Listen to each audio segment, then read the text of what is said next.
Heaps of Australians live with their parents well into their 20s when they feel ready to face the world. So why does support dry up for the most troubled teens in our society when they turn 18? Dylan Langley has been through a lot in his 22 years. He had a rough start at home. Living there, it became quite hard. There was constant yelling or furniture being thrown. I was out walking the streets late at night. The school teachers put in a report saying that I'd been sleeping on the back oval. Then, when he was 12, he was taken into state care. By 13, I'd already been in 2 different placements. And then once I turned 13, I got told that I was too old for that residential unit and had to move on to another one. So it's constantly been on the move while you're in care. Dylan had a hard time in residential care, which left him with PTSD. There was one time I had a young person threaten to bash me with a saucepan. I had other times where someone pulled a knife over me because they thought that I drank all the Milo. Another person pulled a knife out and threw everything out of the pantry just over a game of Uno. So it's a bit unpredictable. And you never know what's going to happen on the day-to-day. But it was a roof over his head, and like all kids, he was kicked out of care when he turned 18. He says he wasn't ready. You go through so much in care, just to be left on your own while you're still trying to get your head around that and the rest of the adult choices. It's so much to take on board that you are just going to crash and burn. I got told by the department that my best option would be to look at a homeless shelter. Dylan's now found a share house, but he's part of a big group of care leavers who end up homeless for a while. These teens are also more likely to turn to drugs and alcohol. I went wherever I could. I ended up couch surfing a bit, hanging out at the station or at skate parks or wherever you could find someone to try and give you a bed.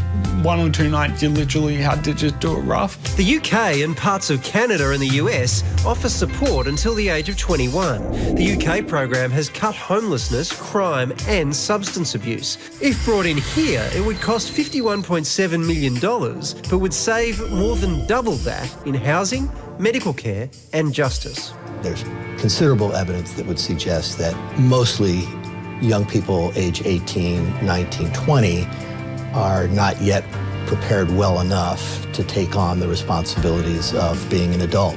It's easy to understand why crime becomes more likely, homelessness becomes more likely, mental health issues, substance use issues, unemployment. They're all part of a complex set of issues that depend on social supports.